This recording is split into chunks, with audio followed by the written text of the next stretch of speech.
Welcome back guys. Srinagar open യൂണിവേഴ്സിറ്റിയുടെ English language and literature എന്ന പുതിയ ഒരു പുസ്തകത്തിലെ block 1 introduction to language and ലിംഗ്വിസ്റ്റിക്സിലെ യൂണിറ്റ് 1 ലാംഗ്വേജ് ഡൈവേഴ്സിറ്റി എന്ന ഒന്നാമത്തെ പാഠത്തിലാണ് നമ്മളുള്ളത്. So without any further adu let's get started.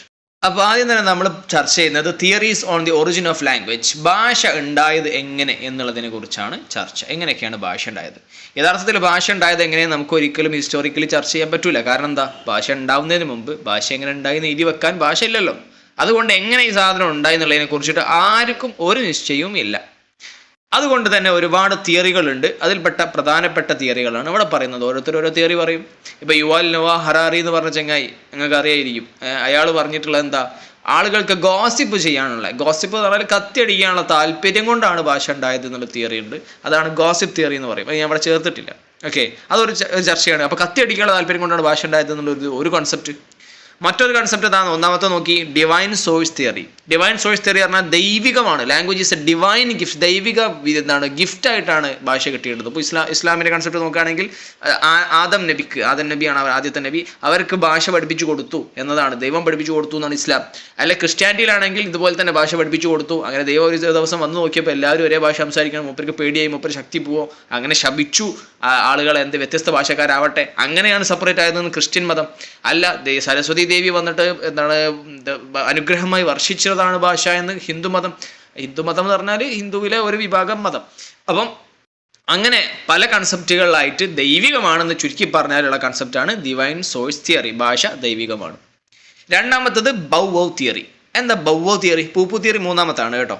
ആ ബൗവോ തിയറി പറഞ്ഞാൽ ബൗവോ കേൾക്കുമ്പോൾ തന്നെ മനസ്സിലായി, ഒരു പട്ടിയുടെ ശബ്ദമാണല്ലേ. അപ്പോൾ പ്രകൃതി ശബ്ദങ്ങൾ പച്ച കോപ്പി അടിച്ചിട്ട് ഭാഷ ഉണ്ടായതാണ്. ഇപ്പോൾ പട്ടി ഇങ്ങനെ ബൗ ബൗ എന്ന് പറയുമ്പോൾ മൂപ്പര് ഇങ്ങനെ ബൗ ബൗ എന്ന് പറഞ്ഞു നോക്കി, അങ്ങനെയാണ് ഭാഷ ഉണ്ടായതെന്ന തിയറിയാണ് ബൗവോ തിയറി. പിന്നെ ഉള്ളത് ഇമോഷണൽ എക്സ്ക്ലമേഷൻസ്, അതായത് ശാരീരികമായിട്ടുള്ള ശബ്ദങ്ങളുണ്ടോ. ഇപ്പോൾ പൂപ്പ് വേദന ഉണ്ടാവുന്ന സമയത്ത് എന്ന് പറഞ്ഞിട്ട് നമുക്കൊരു വേദന ഉണ്ടായി കഴിഞ്ഞാൽ അറിയാതെ ശബ്ദം ഉണ്ടാക്കി പോകുമല്ലോ. അങ്ങനത്തെ ഭാഷകളിൽ നിന്നാണ്, അങ്ങനത്തെ ശബ്ദങ്ങളിൽ നിന്നാണ് ഭാഷ ഉണ്ടായത് എന്നുള്ളതാണ് പൂപ്പു തിയറി എന്നുള്ളത്. പിന്നെ ഡിങ് ഡോങ് തിയറി ഒരു സംഭവമുണ്ട്. ഡിങ് ഡോങ് തിയറി പറഞ്ഞാൽ ഇപ്പം ഈ നമ്മുടെ ഈ മണി അടിക്കുമല്ലോ, മണി അടിക്കുന്ന സമയത്ത് ഡിങ് ഡോങ് ആ സൗണ്ടുകൾ കോപ്പി അടിച്ചിട്ടാണെന്നുള്ളൊരു കോൺസെപ്റ്റാണ്. അതായത് നമുക്ക് ചുറ്റുപാടുള്ള ശബ്ദങ്ങൾ അവിടെയും ഇവിടെയൊക്കെ കേൾക്കുന്ന വെച്ചിട്ടാണ്.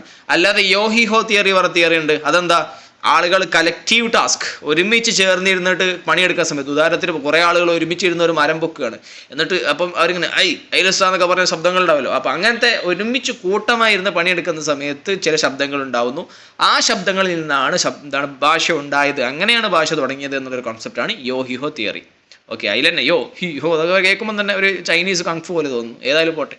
പിന്നെയുള്ളത് സയൻറ്റിഫിക് പെർസ്പെക്റ്റീവ് ആണ്. അതായത് ശാസ്ത്രീയമായിട്ടുള്ളൊരു പെർസ്പെക്റ്റീവ് എങ്ങനെയാണ്, fossil genetic data suggest language is 200,000 years old linked to Homo sapiens. അപ്പോൾ മനുഷ്യകുലത്തിലേക്ക് എപ്പോഴാണ് ഭാഷ എത്തിയത് എന്നുള്ള ശാസ്ത്രീയമായിട്ടുള്ളൊരു പഠനം പ്രകാരം 200,000 വർഷം, അതായത് 2,00,000 വർഷം മുമ്പാണ് ഉണ്ടായത് എന്ന് ഒരു പഠനം. എങ്ങനെയാണ് അവർ എല്ല് നോക്കിയിട്ട് ഭാഷ ഉണ്ടായത് എന്നുള്ളത് കണ്ടുപിടിച്ചതെന്ന് എനിക്കിപ്പോഴും അത്ഭുതമുണ്ട്. പോട്ടെ.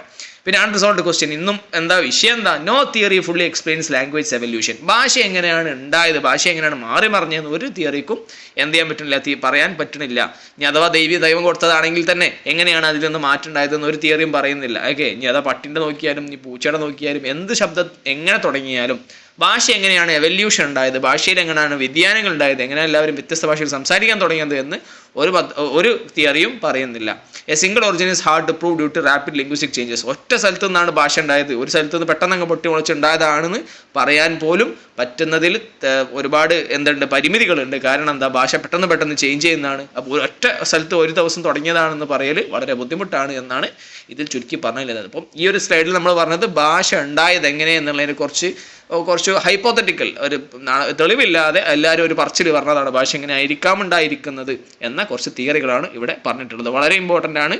നിങ്ങൾക്ക് ഡിഗ്രിയിൽ അതുപോലെ തന്നെ PGയിലും ഈ ക്വസ്റ്റ്യൻസ് വരും. പിന്നെ ഈ വാട്ട് ഈസ് ലാംഗ്വേജ് എന്നുള്ളതിനെ കുറിച്ചിട്ട് ഒരുപാട് ആൾക്കാർ ഡെഫിനിഷൻസ് ഉണ്ട്. ഡെഫിനിഷൻസ് പലതും ഉണ്ടാവും. Oxford definition language system of sound words. നിങ്ങളൊരു കാര്യം ചെയ്യും, ഇതിൽ ഒരുപാട് ഡെഫിനിഷൻസ് ഉണ്ട്. സാപ്പിർ ഉണ്ട്, ഓക്സ്ഫോർഡ് ഉണ്ട്, അതുപോലെ ചോംസ്കിൻ്റെ ഉണ്ട്.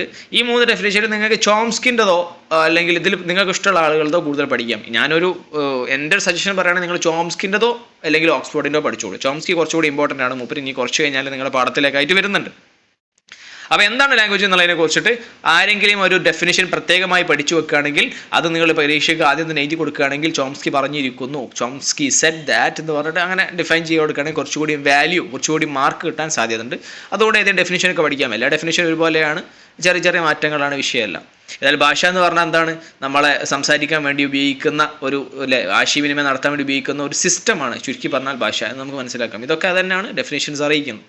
പിന്നെ കീ ക്യാരക്ടറിസ്റ്റിക്സ്, 4ാമത്തെ point. Language is systematic, dynamic, social and cultural but non efficient fully comprehensive. ഭാഷ എന്താണെന്ന് ചോദിച്ചാലും മൊത്തത്തിൽ എന്താ പറയാൻ പറ്റുക? സിസ്റ്റമാറ്റിക്, അതൊരു സിസ്റ്റമാണ്. ഡൈനാമിക്, പെട്ടെന്ന് ചേഞ്ച് ഉണ്ടാവുന്നതാണ്. സോഷ്യൽ, സാമൂഹികമാണ്. കൾച്ചറൽ, അത് കൾച്ചറുമായി ബന്ധപ്പെട്ടാണ്.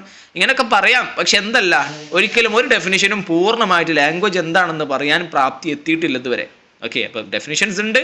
ചോംസ്കി പ്രധാനപ്പെട്ടതാണ്, ഓക്സ്ഫോർഡ് ഡെഫിനിഷൻ പ്രധാനപ്പെട്ടാണ്, സാപ്പിയറിനത് ഇമ്പോർട്ടൻ്റ് ആണ്. പക്ഷേ ഒന്നും പൂർണ്ണമായ ഒരു ഡെഫിനിഷൻ ഇതുവരെ കൊടുക്കാൻ പര്യാപ്തമായതല്ല എന്നാണ് പറയപ്പെടുന്നത്.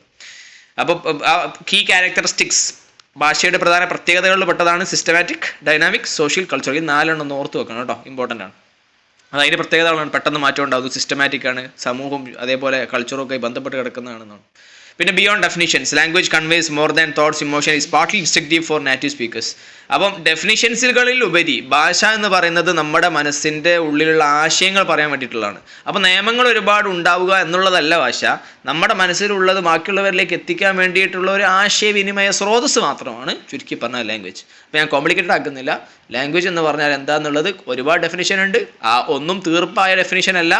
ഭാഷ എന്ന് പറഞ്ഞാൽ കുറേ ഡെഫിനിഷൻ പറയലല്ല, മറിച്ച് നമ്മുടെ മനസ്സിലുള്ള കാര്യം മനുഷ്യന്മാർക്ക് തിരിയണ പോലെ സംസാരിക്കുക എന്നുള്ളതാണെന്നാണ് നമ്മൾ മനസ്സിലാക്കേണ്ടത്. ഇനിയും പ്രധാനപ്പെട്ട ഒരു ഭാഗമാണ് human language versus animal language. മനുഷ്യ ലാംഗ്വേജും ആനിമൽ ലാംഗ്വേജും തമ്മിലുള്ള വ്യത്യാസം എന്താണ്? വളരെ ഇമ്പോർട്ടൻ്റ് ആണ്. ഓക്കെ, ഇപ്പോൾ ഹ്യൂമൻ ലാംഗ്വേജിൻ്റെ പ്രത്യേകത എന്താണെന്ന് നമ്മൾ പഠിക്കണം, ആനിമൽ ലാംഗ്വേജിൻ്റെ പ്രത്യേകത എന്താണെന്ന് പഠിക്കണം. ഇവ രണ്ടും തമ്മിലുള്ള വ്യത്യാസം എന്താണെന്ന് പഠിക്കലും ഇമ്പോർട്ടൻ്റ് ആണെന്നാണ് ഇവിടെ പറയുന്നത്. അപ്പോൾ animal communication use a scent visual displays or sounds, അല്ലേ? അപ്പം മൃഗങ്ങളെ കമ്മ്യൂണിക്കേഷൻ രീതി നോക്കുകയാണെങ്കിൽ അവർ സെൻറ്റുകൾ, മണം, അതായത് ഇപ്പം ഉറുമ്പുകൾ എടുക്കുകയാണെങ്കിൽ ഉറുമ്പ് ഇങ്ങനെ നടക്കുന്നത് കണ്ണ് കണ്ടിട്ടല്ല, അവരിങ്ങനെ മണത്ത് പോകുന്ന. അപ്പം മണം നോക്കി പോകുന്ന, ഇപ്പോൾ പട്ടികളെ നോക്കുകയാണെങ്കിൽ അവർക്കും മണത്ത് പോകാനുള്ള കപ്പാസിറ്റി ഉണ്ട്, അല്ലെങ്കിൽ വിഷ്വൽ ഡിസ്പ്ലേ നോക്കി പോകാനുള്ള കപ്പാസിറ്റി ഉണ്ട്. അപ്പം മൃഗങ്ങളത് പൊതുവെ മണത്തിട്ട്, കണ്ടിട്ട്, അല്ലെങ്കിൽ ശബ്ദം കേട്ടിട്ട് ഒക്കെയാണ് പോകുക. അപ്പോൾ തേനീച്ച, ബീ വാഗൽ ഡാൻസ് എന്ന് പറയും. അതായത് തേനീച്ചക്കാണെങ്കിൽ ഇങ്ങനെ 8 പോലെ ഇങ്ങനെ പറക്കും, പോലെ ഇങ്ങനെ ആടി ഈ ഡാൻസ് കണ്ടിട്ടാണ് ഈ ബാക്കിയുള്ള തേനീച്ചകൾക്ക് ഇവിടെ പൂവിൽ ഇതുണ്ട്, അല്ലെങ്കിൽ പൂവിൽ സാധന സ്റ്റോക്ക് ഉണ്ട്, നെക്ടർ ഉണ്ട് എന്നൊക്കെ മനസ്സിലാക്കുന്നത് എങ്ങനെ? അവരുടെ ഡാൻസിലൂടെ. അപ്പം മൃഗങ്ങൾ സെൻറ്റും കാഴ്ചയും മണവും ശബ്ദവും ഒക്കെ കേട്ടിട്ടൊക്കെയാണ് അവരെന്ത് ചെയ്യുന്നത്? Basic needs like danger or meeting, അടുത്ത് എന്താണ് ഡേഞ്ചർ ഉണ്ട്, സീനാണ്, അപ്പുറത്ത് പോകണ്ടെന്ന് മനസ്സിലാക്കുക, അല്ലെങ്കിൽ അവിടെ ഫുഡ് ഉണ്ട് മനസ്സിലാക്കുക, അല്ലെങ്കിൽ മീറ്റിംഗ്, അപ്പം എന്നെ പറയണ്ടല്ലോ, അപ്പുറത്ത് ആരുണ്ട്, അവരുണ്ടെന്ന് മനസ്സിലാക്കാനൊക്കെ എന്ത് വേണം? നമ്മുടെ ഈ ആനുവൽ കമ്മ്യൂണിക്കേഷൻ എന്താ യൂസ് ചെയ്യുന്നത്? സെൻറ്റ്, വിഷ്വൽ ഡിസ്പ്ലേ, സൗണ്ട്, ഇതൊക്കെയാണ് യൂസ് ചെയ്യാറുള്ളത്. ഹ്യൂമൻ ലാംഗ്വേജ് എന്താണ്? Combines limited phonemes in infinite creative utterances enabled by complex brain structures. അപ്പോൾ ഈ ഹ്യൂമൻ ലാംഗ്വേജ് നോക്കുകയാണെങ്കിൽ കുറഞ്ഞ ലിമിറ്റഡ് ഫോണീംസ്, കുറച്ച് ശബ്ദങ്ങളാണുള്ളത്. അതിങ്ങനെ വ്യത്യസ്തമായി ഉപയോഗിക്കും, അല്ലേ? ഇപ്പോൾ ഒരുപാട് ഫോണീംസ് പറഞ്ഞാൽ എന്താ അറിയോ? ഞാൻ പറയും. ഫോണീംസ് പറഞ്ഞാൽ സ്മോളസ്റ്റ് സൗണ്ട് യൂണിറ്റ് ആണ് ഫോണീം എന്ന് പറയുന്നത്. അതായത് ഇപ്പോൾ പ്, ക്ക്, ഗ, അങ്ങനെയൊക്കെ സൗണ്ടുകൾ ഓരോരോ ശബ്ദങ്ങളുണ്ടല്ലോ. എന്നല്ലല്ലോ വായിക്കുക, ആ എന്നല്ല വായിക്കുക. അപ്പോൾ ഇങ്ങനത്തെ ഓരോ സൗണ്ടുകളുണ്ട്. ഇങ്ങനത്തെ സാധനങ്ങൾ ഉപയോഗിച്ചിട്ട് പുതിയ സാധനങ്ങൾ ഉണ്ടാക്കുന്ന ടൈപ്പ് ഒരു കോംപ്ലക്സ് സാധനമാണ് ആരത്? Human language. അപ്പോൾ ഹ്യൂമൻ്റെ കമ്മ്യൂണിക്കേഷൻ എന്ന് പറയുന്നത് എന്താണ്? ഫോണീംസുകൾ ചേർത്തിട്ട്, കുറേ സൗണ്ടുകൾ ചേർത്തിട്ട് ഒരുപാട് വേർഡ്സ് ഉണ്ടാക്കുന്ന ഒരു പ്രത്യേക ടൈപ്പ് സാധനമാണ് ഹ്യൂമൻ ലാംഗ്വേജ്.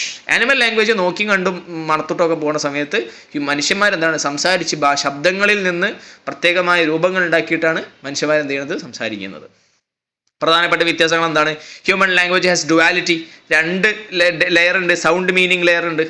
സൗണ്ട് മീനിങ് അതായത് ശബ്ദത്തിനനുസരിച്ചിട്ട് മീനിങ് മാറുന്ന ഒരു പ്രത്യേകത ഇതിനുണ്ട്, മനുഷ്യൻ്റെ ഭാഷയ്ക്കുണ്ട്. ഇപ്പോൾ ഉദാഹരണത്തിന് നമ്മൾ പറയുമല്ലോ, കോൾ ഉണ്ട്, ഞാൻ സ്ഥിരം പറഞ്ഞു കൊടുക്കാറുള്ളതാണ്. അപ്പോൾ കോൾ ഉണ്ട് എന്ന് പറയുന്നത് നമ്മൾ ഇപ്പോൾ നല്ല കോൾ ഉണ്ട് എന്ന് പറഞ്ഞാൽ എന്തോ പണി കിട്ടാനുണ്ടെന്നാണ് പറഞ്ഞത്. അതേസമയം ചെയ്യാൻ നല്ല കോളുള്ള പരിപാടിയാണെന്ന് പറയുമ്പോൾ എന്താ? അത് നല്ല ഫുഡുള്ള പരിപാടിയാണ് എന്നൊക്കെ നമ്മൾ പറയാറുണ്ട്. അതായത് ഒരേ വാക്ക് പക്ഷേ സൗണ്ട് മാറ്റുന്നതനുസരിച്ച് മീനിങ് വ്യതിയാനങ്ങൾ ഉണ്ടാവുന്നു. ഇതാണ് ഡുവാലിറ്റി കപ്പാസിറ്റി. പിന്നെ ക്രിയേറ്റിവിറ്റി ഉണ്ട്. നമുക്ക് പുതിയ വാക്കുകൾ ഉണ്ടാക്കാൻ പറ്റും. ഉദാഹരണത്തിന് ഇപ്പോൾ ഒരു ചെങ്ങായിനെ സഹിക്കാൻ കഴിയുന്നില്ല, അങ്ങനെയാണെങ്കിൽ നമുക്ക് എന്ത് ചെയ്യും? ഇംഗ്ലീഷും മലയാളം കൂടി മിക്സ് ചെയ്തിട്ട് അൺസൈക്കബിൾ എന്നൊരു വേർഡ് ഉണ്ടാക്കിയാൽ കുഴപ്പമില്ല, അതൊരു ക്രിയേറ്റിവിറ്റിയാണ്. പിന്നെ ആർബിട്രറി എന്ന് പറഞ്ഞാൽ നമ്മൾ അധികത്തിനും വിളിക്കുന്ന പേരും അതുമായിട്ടൊരു ബന്ധം ഉണ്ടാവില്ല. അപ്പോൾ ഉദാഹരണത്തിന് ഇപ്പോൾ ട്രീ എന്ന മരത്തിനെ നമ്മൾ വിളിക്കുന്നുണ്ടല്ലോ, മരവും ട്രീയുമായിട്ട് എന്തെങ്കിലും ബന്ധമുണ്ടോ? നോക്കട്ടെ. ടി എന്ന ട്രീ എന്ന നമ്മളെ വേർഡിൻ്റെ ടി ആയിട്ട് മരവും എന്തെങ്കിലും ബന്ധമുണ്ടോ? ടി ആയിട്ട് ഇത് കാണാൻ എന്തെങ്കിലും ബന്ധമുണ്ടോ? ഇല്ല. ആറായിട്ട് എന്തെങ്കിലും ബന്ധമുണ്ടോ? ഇല്ല, ശരിക്കും ഇല്ല കേട്ടോ. ഞാൻ ചില്ലകൾ അങ്ങനെ ഉണ്ട് പ്രശ്നം ഉണ്ടാക്കണ്ട. അതായത് കിട്ടുന്ന വാക്കും നമ്മൾ മരത്തിനെ ട്രീ എന്ന് വിളിക്കുന്നതിൻ്റെ ട്രീയിലെ ഒരു കഷ്ണത്തിനും എന്തില്ല, മരവുമായിട്ട് ഒരു ലോജിക്കൽ ബന്ധവുമില്ല. നമ്മളങ്ങോട്ട് വിളിച്ചൂടുന്നതാണ്.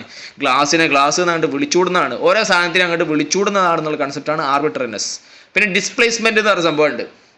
ഡിസ്പ്ലേസ്മെന്റ് പറഞ്ഞാൽ എന്താ, നമുക്ക് ഒരു വാക്കിന്റെ അർത്ഥം തന്നെ വേറെ ഒന്നിലേക്ക് മാറ്റാനും പറ്റും. ഓക്കെ, ഒരേ വാക്കാണ് കുറേ കാലം നല്ലതിന് ഉപയോഗിച്ചു, ചിലപ്പോൾ അത് തിരിച്ചുപയോഗിക്കും. ഇപ്പോൾ ഉദാഹരണത്തിന് പൊളിവചനം എന്നുള്ളൊരു വാക്കുണ്ട്. അപ്പോൾ പണ്ട് ഇപ്പം പൊളിവചനം എന്ന് പറഞ്ഞാൽ പൊളി ഒരു സാധനം ഇങ്ങനെ പൊളി നമ്മൾ പറയും. പൊളി എന്ന് പറഞ്ഞാൽ അടിപൊളി എന്നുള്ള അർത്ഥത്തിലാണ്, സെറ്റ് സാധനം. എന്നാൽ പണ്ട് പൊളിവചനം എന്ന് പറഞ്ഞാൽ എന്താണെന്ന് അറിയോ? നെഗറ്റീവ് വേർഡായിരുന്നു, ബാഡ് വേർഡ്. ഇപ്പോൾ ഉദാഹരണത്തിന് എന്താ, നിങ്ങൾ മാവേലി നാടുവാൻ ഇടും കാലം അങ്ങനെ പോയി കഴിഞ്ഞാൽ തെല്ലുമില്ല പൊളിവചനം എന്നൊരു വാക്കുണ്ട്. തെല്ലുമില്ല പൊളിവചനം, തെറ്റായ വാക്കുകൾ തീരെയുമില്ല എന്നാണ് കേട്ടോ. അപ്പം ഡിസ്പ്ലേസ്മെൻ്റ് ആണത്. പണ്ട് ചീത്ത വാക്കായിരുന്ന പൊളിവചനം ഇന്ന് നല്ല വാക്കായ പൊളിവചനം ആയി മാറി. അപ്പം ഡിസ്പ്ലേസ്മെൻറ്റ്, അർത്ഥമാറ്റങ്ങൾക്ക് പ്ലേസ്മെൻറ്റ് മാറ്റാൻ നമുക്ക് കപ്പാസിറ്റി ഉണ്ട് ഭാഷയ്ക്ക്. അതുപോലെ ട്രാൻസ്ഫറബിലിറ്റി പറഞ്ഞ പോലെ ഇപ്പോൾ പറഞ്ഞ ഉദാഹരണം പോലെ തന്നെ ഒരു മീനിങ് മറ്റൊന്നിലേക്ക് ട്രാൻസ്ഫർ ചെയ്യാനൊക്കെ ഹ്യൂമൻ ലാംഗ്വേജ് കൊണ്ട് സാധ്യമാണ്. ഇതൊക്കെ ഇമ്പോർട്ടൻറ്റ് പോയിന്റ്സ് ആണ് കേട്ടോ. പിന്നെ ആനിമൽ ലിമിറ്റേഷൻ, മൃഗങ്ങൾക്കുള്ള പ്രശ്നം എന്താ? ലാക്സ് ക്രിയേറ്റിവിറ്റി. പുതിയ സാധനങ്ങൾ കൊണ്ടുവരാൻ മൃഗങ്ങളെ കൊണ്ട് സാധിക്കില്ല. ഡിസ്പ്ലേസ്മെന്റ് സാധ്യമല്ല. ഓൾക്ക് പണ്ട് വർഷങ്ങൾക്ക് മുമ്പ് എന്താണോ തേനീച്ച കാട്ടി തന്നാണ് ഇന്നും കാണിക്കുന്നത്. ഒരു ഡെവലപ്മെന്റും അവരുടെ ഭാഗത്ത് ഉണ്ടായിട്ടില്ല. Communication is fixed, instinctive and context mode. അവർ സന്ദർഭം നോക്കി ഓൾക്ക് എന്താണോ അവരെ മുത്തച്ഛന്മാരുടെ കാലത്തുണ്ടായിരുന്നു അതന്നെ ഇപ്പോഴുള്ള ഒരു മാറ്റവും ഇല്ല. പിന്നെ evolution inside, animals have concepts but cannot express dum fully, highlighting human language unique evolution.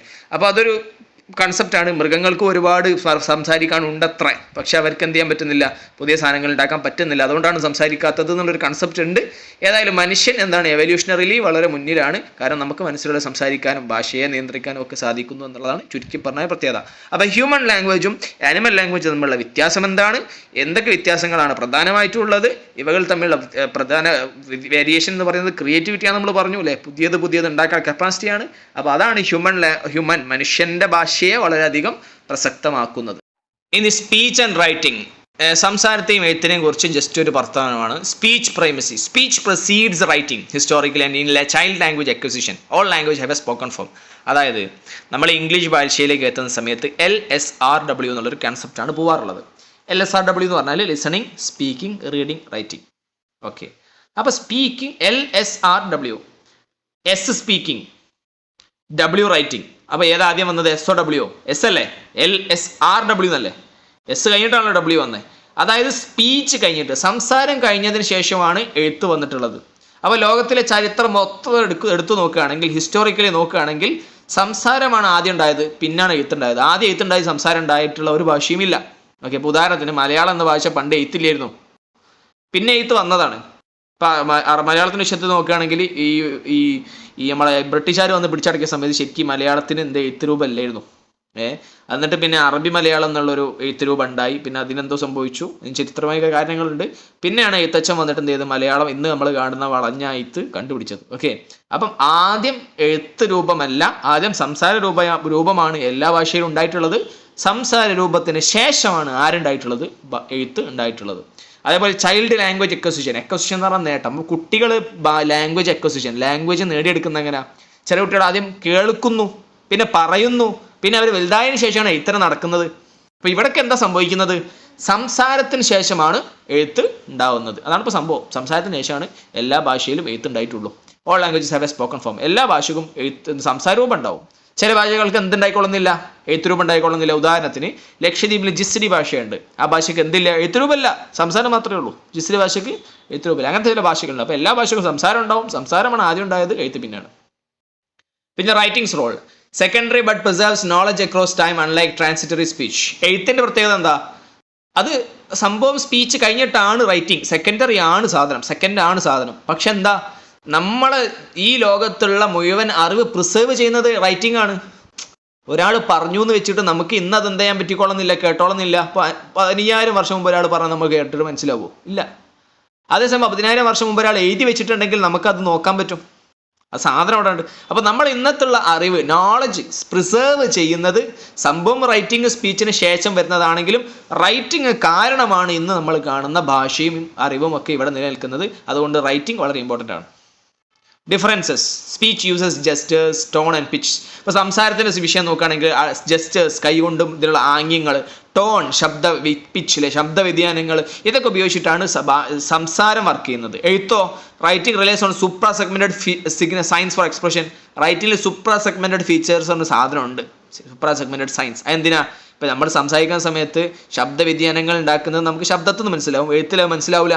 ഇപ്പോൾ ഞാൻ എഴുതാണ് നല്ല കോളുണ്ട്, അപ്പോൾ ഞാൻ നല്ല കോളെന്ന് എഴുതിച്ചാൽ ഇത് എന്താണ് നെഗറ്റീവായിട്ടാണോ ഉദ്ദേശിച്ചത് അല്ല പോസിറ്റീവായിട്ടാണോ എന്നൊക്കെ നമുക്ക് മനസ്സിലാവുണ്ടോ? ഇല്ല. അപ്പോൾ അത് മനസ്സിലാക്കാൻ വേണ്ടി കുറച്ച് സൂപ്രാ സെഗ്മെന്റഡ് ഫീച്ചേഴ്സ് എന്ന് പറഞ്ഞ സാധനമൊക്കെ ഉണ്ട്, അത് നമ്മൾ പഠിക്കും, കുറച്ച് ഞാൻ പഠിക്കും. അപ്പം ഭാഷ സംസാരം എന്ന് പറയുന്നത് ടോൺ വ്യത്യാസം, പിച്ച് വ്യത്യാസം, ജസ്റ്റർ കൊണ്ട് ഇങ്ങനെയൊക്കെയാണ് സ്പീച്ച് യൂസ് ചെയ്യുന്നത്. റൈറ്റിംഗ് എങ്ങനെ യൂസ് ചെയ്യുന്നത് വെച്ചാൽ അവർ സൂപ്രാ സെഗ്മെന്റൽ ഫീച്ചേഴ്സ് യൂസ് ചെയ്തിട്ടാണ് എക്സ്പ്രസ് ചെയ്യുന്നത്. പിന്നെ ഡൈനാമിക് നേച്ചർ, ബോത്ത് ഫോംസ് വാരി across time place making language highly dynamic. പിന്നെ എഴുത്തായാലും സംസാരമായാലും സന്ദർഭം അനുസരിച്ച് പെട്ടെന്ന് മാറ്റങ്ങളും വ്യതിയാനങ്ങളും വരുന്ന ഒരു സാധനമാണ് എഴുത്തും സംസാരവും ഒക്കെ. അപ്പോൾ അതിനെ നമുക്ക് എന്ത് ചെയ്യാൻ പറ്റില്ല, പെട്ടെന്ന് അങ്ങോട്ട് കൺട്രോൾ ചെയ്യാൻ പറ്റിയ സാധനമല്ല. അത് ഡൈനാമിക് എന്ന് പറഞ്ഞാൽ സംസാരമായാലും എഴുത്തായാലും ഡൈനാമിക് ആണ്, അതായത് പെട്ടെന്ന് ചേഞ്ച് ഉണ്ടാവുന്ന ടൈപ്പ് സാധനമാണ്. പിന്നെ significance, speech and writing together enabled modern technologies through systematic communication. ഇപ്പോൾ ഇന്നത്തെ കഥ നോക്കുകയാണെങ്കിൽ സ്പീച്ചും റൈറ്റിങ്ങും കൂടി കൊണ്ട് മാത്രമാണ് ഇന്നത്തെ ആധുനിക ലോകം ടെക്നോളജി തന്നെ മുന്നോട്ട് പോയിട്ടുള്ളത്. ചുരുക്കി പറഞ്ഞാൽ ഈ ഒരു പാഠത്തിൽ നമ്മൾ ഈ ഒരു സ്ലൈഡിൽ നമ്മൾ പറഞ്ഞിട്ടുള്ളത് എന്താണ്, സ്പീച്ചും റൈറ്റിങ്ങും വളരെ ഇമ്പോർട്ടൻ്റ് ആണ്. അത് കാരണമാണ് ലാംഗ്വേജ് ഇത്രയും മുന്നോട്ട് വന്നിട്ടുള്ളത്, ടെക്നോളജി ഇത്രയും മുന്നോട്ട് വന്നിട്ടുള്ളത്. സ്പീച്ച് കഴിഞ്ഞിട്ടാണ് ആരുള്ളത്, റൈറ്റിംഗ് ഉള്ളത്. സെക്കൻഡറി ആണ്, അതായത് സ്പീച്ച് കഴിഞ്ഞിട്ടുള്ള രണ്ടാം സ്ഥാനമാണ് റൈറ്റിങ്ങിന്. എങ്കിൽ പോലും നോളജ് പ്രിസർവ് ചെയ്യുന്നതിനും ഇന്ന് നമുക്കുള്ള അറിവ് നിലനിർത്തുന്നതിലും റൈറ്റിംഗ് വളരെ ഇമ്പോർട്ടൻ്റ് ആണ്. രണ്ടും പെട്ടെന്ന് ഡൈനാമിക്കായി ചേഞ്ച് വരുന്ന പെട്ടെന്ന് ചേഞ്ച് ഉണ്ടാവുന്ന സാധനങ്ങളാണ്. ഓക്കെ, ഇപ്പോൾ നമ്മൾ ഈ പാഠത്തിൽ ഇപ്പോൾ theories of origin of language, ഭാഷ എങ്ങനെയാണ് ഉണ്ടായത് അതിൻ്റെ കുറച്ച് തിയറികൾ പറഞ്ഞു. പിന്നെ ഭാഷ എന്താണെന്നുള്ളതിൻ്റെ കുറേ ഡെഫിനിഷൻസ് പറഞ്ഞു. അതുപോലെ ഹ്യൂമൻ ലാംഗ്വേജ് ആനിമൽ ലാംഗ്വേജ് തമ്മിലുള്ള വ്യത്യാസങ്ങൾ എന്തൊക്കെയാണെന്ന് പറഞ്ഞു. അതിന് എല്ലാം പുറമെ സ്പീച്ചും റൈറ്റിങ്ങിനെ കുറിച്ച് ഒരു ചെറിയ ഇൻട്രൊഡക്ഷനും കൊടുത്തു. ഇതൊക്കെയാണ് ഈ പാഠത്തിൽ നടന്നത്. ഈ ഒരു പാഠത്തിലുള്ള പറഞ്ഞിട്ടുള്ള എല്ലാ കാര്യങ്ങളും വളരെ ഇമ്പോർട്ടൻ്റ് ആണെന്നുള്ള കാര്യം ഓർത്തു വെക്കുക. പരീക്ഷയ്ക്ക് വരാനും പ്രത്യേകിച്ച് പി ജിക്കൊക്കെ തീർച്ചയായിട്ടും ഉറപ്പാണ്. പി ജി നിങ്ങളെ ചെയ്യുന്നവരുണ്ടെങ്കിൽ അവർക്ക് എന്തായാലും ഇത് ഉണ്ടാവും എന്നുള്ള കാര്യം പ്രത്യേകം ഗ്യാരണ്ടി ചെയ്തുതരാം. So today I M ending with this. So until next time, till then, bye bye, take care.